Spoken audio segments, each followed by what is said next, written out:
Alright guys, welcome to this page of the notes, and here's what we've got going on. We are working on our second objective or learning target, which is solving inequalities that have a radical in it. And we've seen now that you've got to do two steps. First, you have to eliminate imaginary solutions, and then we have to actually solve the inequality to figure out what values of x satisfy the inequality overall. So let's go ahead and do that. Step number one. We're going to set the radicand greater than or equal to 0 to make sure that we don't get an imaginary number because of taking the square root of a negative number. We don't want to do that. So we're going to make sure that the radicand, what's under the square root, is a positive number greater than or equal to 0. So 4x greater than or equal to 4. By adding a 4 to the other side, x needs to be greater than or equal to 1. What this will do is that'll make sure that what's underneath the square root is a positive number. This eliminates imaginary solutions. Step number 2, solve the inequality. So we're going to take a look at the whole thing.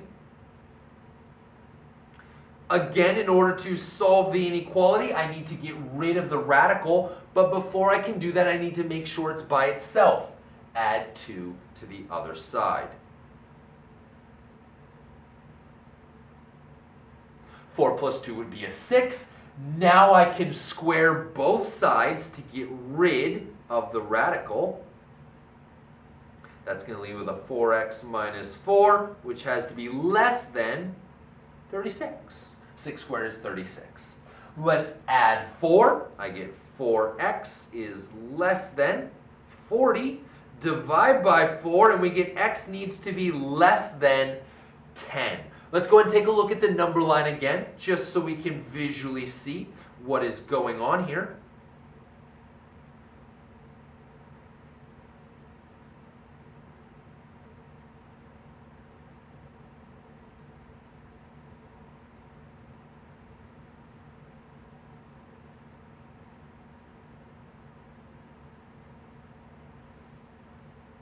I've got myself a number line, and we look at both parts, right? Part 1 and part 2, or step 1 and step 2.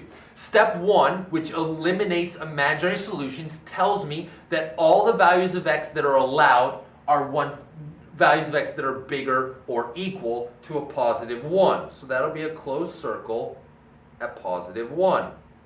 But step 2 tells me, in order for the inequality, the whole overarching inequality, the original problem, to be true, right?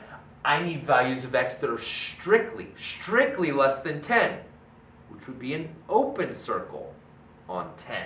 So there's my open circle on 10, and I need everything greater than 1 but less than 10. That's everybody in between. So again, remember one more time the way this works.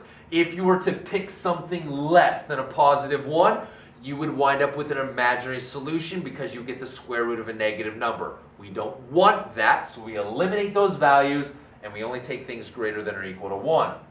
But you don't want anything bigger than 10, right? I don't want anything bigger than 10 or even 10 itself. I don't even want to use 10. That's why it's an open circle, because if I did, then the overall inequality would not be true. We want to make sure we satisfy the inequality. So that's just going to be the values in between those two guys. And again, we write this in set builder notation. So it's all values of x such that x is greater than or equal to 1, but strictly less than 10.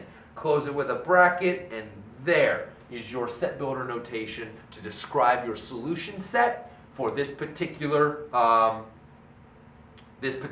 inequality.